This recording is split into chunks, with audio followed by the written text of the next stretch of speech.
This petroglyph is not only evidence of the Ark on the American continent, but also as evidence of Hebrew descent and presence, evidence of knowledge of the Ark. Its purpose and use of it by those often portrayed as cave people who inhabited this land long before any of the methodology of today's science was even known.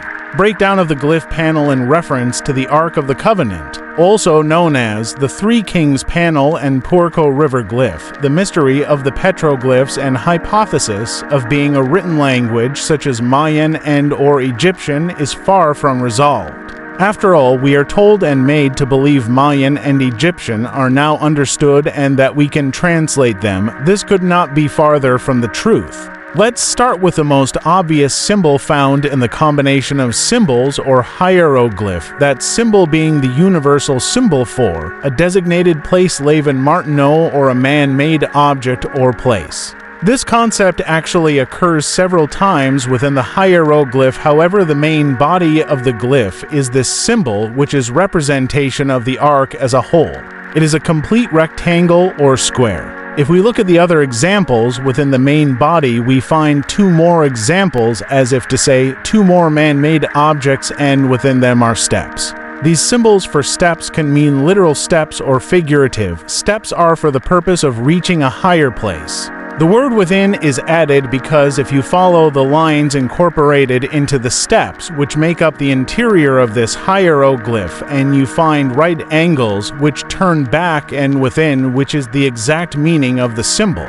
Also notice the steps, for on one side and 5 on the other, including the platform at the bottom representing a level as well. Again, this is evidence of steps to get to a higher place, and is this not exactly what the commandments were for? On top of the main body, we have two symbols for open. Why would these be placed in the position of the cherubs? What was the purpose of the cherubs in the case of the Ark?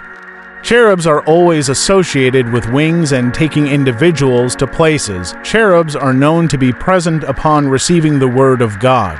In the case of the Ark, the cherubs were placed on the mercy seat, which is indicated as the very narrow rectangle located just under the symbols for open, and the Lord said there he would be, between the cherubs.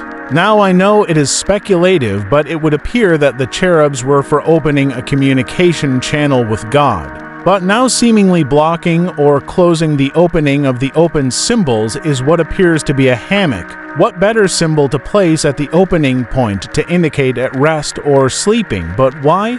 We'll come back to that. I would think that further clarification that this is a hammock is indicated at the one on the left, showing a gap between the hammock and the open symbol to show that it can be disconnected so that the mistake. Thank you, friends. Stay tuned.